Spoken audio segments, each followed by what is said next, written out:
Equilíbrio da barra. Primeiro, agora nós temos que ver então quais são as condições de equilíbrio, as leis físicas para estudar o equilíbrio da barra. Então, a primeira condição de equilíbrio se diz respeito ao equilíbrio de translação. Um corpo está em equilíbrio de translação quando a resultante das forças que nele atuam é igual a zero. Então, equilíbrio de translação significa que um corpo não aumenta e nem diminui a sua velocidade. Ele se mantém em MRU.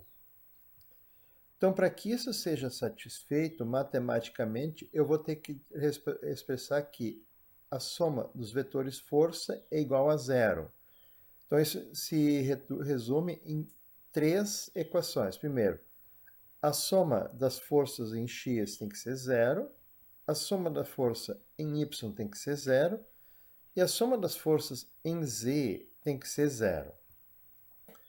E a segunda condição de equilíbrio diz respeito ao equilíbrio de rotação. Um corpo está em equilíbrio de rotação quando a resultante dos torques que nele atua é igual a zero. Então, se a resultante dos torques for zero, o corpo não vai alterar o seu estado de movimento de rotação. Então, uma situação que nós conseguimos ter equilíbrio de rotação e não de translação é se nós apoiarmos uma régua pelo seu centro de gravidade, colocar bem o dedo bem no meio, nós conseguimos jogar para cima sem que ela comece a girar. Mas se nós tentarmos aplicar força não no ponto de apoio, no centro da régua, quando nós jogamos, além dela subir, ela também vai girar. Tá? Então isso matematicamente se expressa como soma dos torques é igual a zero. E nesse caso é importante observar o sentido de rotação dos torques, se são torques horários ou anti-horários, para que eu possa ter a soma dos torques igual a zero. E para ver como é que se usa isso aqui, então o exercício de aplicação dessas duas condições de equilíbrio. Uma barra com massa de 135 gramas e comprimento 50 centímetros está presa em um eixo que passa a 10 centímetros de sua extremidade esquerda. A 19 milímetros da extremidade esquerda é suspensa uma massa M1 de 700 gramas. A 39 milímetros da extremidade direita é suspensa uma massa M2 de 300 gramas. A 50 milímetros da extremidade direita está presa uma corda que forma 55 graus com a barra e passa por uma roldana e sustenta uma massa M3 de 250 gramas. Determine. Então, antes de começar o exercício, vamos representar tudo isso em uma figura para ajudar na compreensão. Então, uma barra de 135 gramas e comprimento 50 centímetros. Então, isso aqui representa essa barra. Está presa em um eixo que passa a 10 centímetros da sua extremidade esquerda. Então, um ponto de apoio, se a barra toda tem 50 centímetros, aqui tem 10 centímetros da extremidade esquerda. A 19 milímetros da extremidade esquerda está suspensa uma massa M1 de 700 gramas. Então, 19 milímetros, 1,29 centímetros, aqui sustenta um cilindro, uma massa de 700 gramas, mais próximo do apoio. A 39 milímetros da extremidade direita, então da outra ponta, é suspensa uma massa M2 de 300 gramas. Então, 3,9 centímetros da outra ponta tem uma massa menor de 300 gramas. A 50 milímetros da extremidade direita está presa uma corda que forma 55 graus com a barra e passa por uma roldana e sustenta uma massa M3 de 250 gramas. Então, aproximadamente aqui são 5 centímetros, tem uma corda, este ângulo alfa aqui desse lado aqui 55 graus, a corda estica, passa uma roldana e aqui estão pendurados 250 gramas. E aí, nessas condições é para determinar a primeira pergunta. O torque gerado pelo peso da barra. Então, para calcular o torque, peso vezes distância vezes seno do ângulo entre o peso e a barra. Mas aí primeiro nós temos que localizar o peso da barra. O peso de uma barra sempre aplicada no ponto de equilíbrio. Então, se uma barra homogênea, não está expresso, mas supõe-se que seja, esse peso vai estar bem no meio da barra. Vertical para baixo e a barra está na horizontal. Então, o ângulo entre o peso e a barra vai ser de 90 graus. O peso da barra foi dado, 135 gramas força, e a distância, então, vai ser do eixo até o meio da barra. Então, a barra toda tem 50 centímetros, o meio da barra está a 25 centímetros da extremidade, menos os 10 centímetros que tem aqui entre a extremidade e o eixo da barra. Então, essa distância aqui vai ser de 25 menos 10, 15 centímetros. Então, agora, substituindo os dados, o torque vai ser negativo, porque o eixo está nessa posição aqui. Então, a relação eixo nesta posição, o peso da barra faz ela girar em sentido horário, e torques horários são negativos. Então, por isso aparece aqui o sinal negativo. O peso da barra, como a resposta é em gramas-força, eu posso usar o peso da grama. 135 gramas de massa vale 135 gramas. A distância, os 15 centímetros, vezes o seno de 90. Então, 135 vezes 15. O seno de 90 é 1, então a resposta para a pergunta A, menos 2025 grama-força vezes centímetro. E essa já é a resposta para o item A.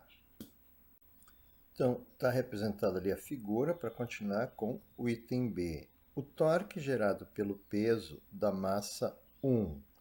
Então, a massa 1 são 700 gramas. Eu vou usar a mesma equação de antes. Definição de torque igual a peso vezes distância vezes seno do ângulo. Então, peso 1, 700 gramas. A distância 1, da extremidade até aqui são 10 centímetros. Da extremidade até essa corda são 1,9 centímetros. Então, o peso 1 vai ser 10. A distância 1 vai ser 10 menos 1,9, 8,1. Então, substituindo os dados, o torque vai ser 700 positivo, é um torque positivo, porque o eixo está aqui, o peso 1 tende a descer aqui e o sistema giraria em sentido anti-horário. Então, o torque é positivo. 700 vezes 8,1 vezes o seno 91, então não muda o valor da conta. Então, 5.670 é a resposta para a pergunta B. Pergunta C. O torque gerado pelo peso da massa 2. A massa 2 está aqui na extremidade. Aqui tem 3,9 centímetros. Então, a equação que eu tenho que usar é peso 2 vezes distância 2 vezes seno do ângulo 2. O ângulo 2 é 90 graus, porque a barra está na horizontal, o peso na vertical. A distância 2 do apoio até a extremidade tem 40 centímetros. A barra toda tem 50, menos os 10 da ponta de cá. Do eixo até a extremidade da barra tem 40. Menos os 3,9 centímetros, 39 milímetros, que tem aqui na extremidade até a massa 2. Então, 40 menos 3,9, 36,1. Então, substituindo os dados na equação, negativo, porque este peso aqui desce aqui, o eixo está fixo aqui, faz girar em sentido horário, então o torque é negativo. 300 vezes 36,1, 10.830. Então, torque da letra C, torque 2, é de menos 10.830 gramas-força vezes centímetro. A pergunta D. O torque gerado pelo peso da massa 3. Então, a massa 3 está presa nessa corda. Aqui tem 5 centímetros, então 40 menos 5, 35 centímetros é a distância. Então, se eu usar a equação peso 3, 250 gramas, vezes 35, vezes o seno de 55. Essa corda está puxando a barra para cima, então faria a barra girar em sentido anti-horário, por isso o torque é positivo. 250 vezes 35 vezes 55 seno igual 7.167,58 grama-força vezes centímetro, ou seja, 7.168 é a resposta para a pergunta D. Agora a pergunta E. O torque resultante que atua na barra. O torque resultante é a soma de todos os torques. Então eu tenho torque da barra, torque 1, 2 e 3. Eu tenho 4 torques que eu já calculei. Então o torque da barra menos 2.025, mais o torque 1, 5.670, menos o torque 3, 2, 10.830, mais o torque 3, 7.167,58. Então, 2025 negativo, mais 5.670, menos 10.830, mais 7.167,58 menos 17,42 grama-força vezes centímetro deu o torque resultante. Como a barra está em equilíbrio, esse torque deveria ser zero. Mas notem que 17,42 comparado com os torques que eu tenho, 2.000, 5.000, 10.000, 7.000, 17 é um torque que pode tranquilamente ser resultado de um erro de medida. Se eu mudar o ângulo de 55 graus para 55,1 ou 55,2, provavelmente esse erro aqui vai ficar bem menor. Agora a pergunta F. A componente horizontal da força sobre o eixo X. Então agora a resultante em X. A resultante em X é o peso da barra em X. Então, a componente horizontal do peso da barra mais a componente horizontal do peso 1, mais a componente horizontal do peso 2, mais a componente horizontal do peso 3. O peso da barra é vertical, então ele não tem nenhuma componente horizontal. A mesma coisa vale para o peso 1 e para o peso 2, portanto, os três primeiros termos são iguais a zero.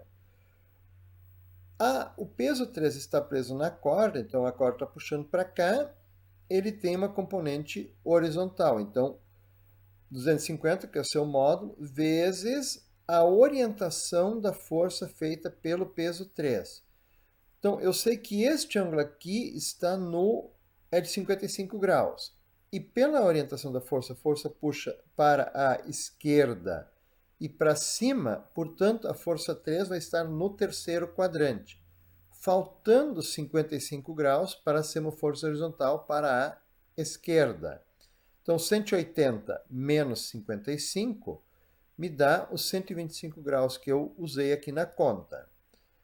250 vezes 125 cosseno igual.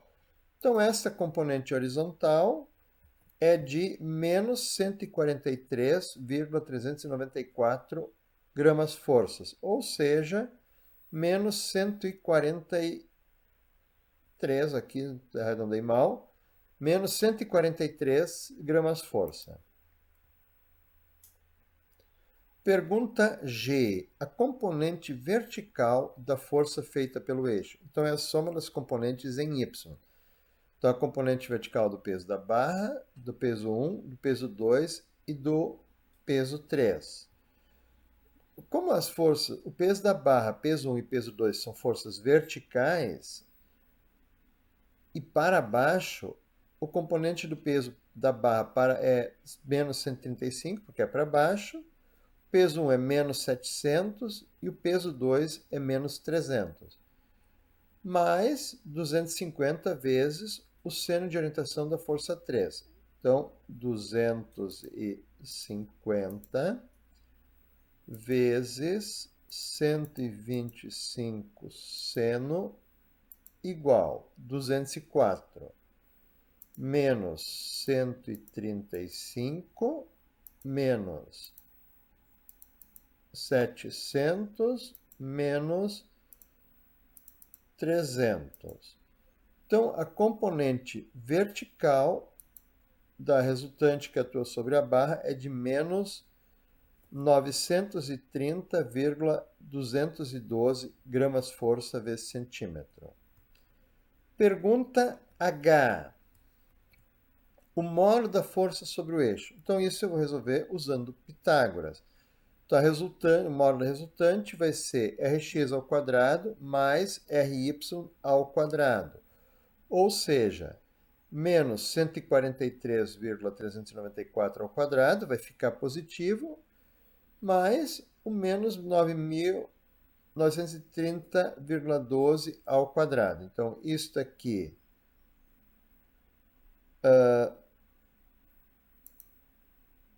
ao quadrado mais 143,394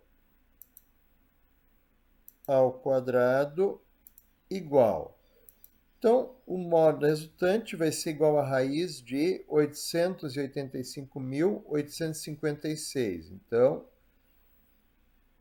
raiz disto é de 941,199, ou seja, 941 gramas-força é a resposta para o item H. E, por fim, a orientação da força que atua sobre o eixo.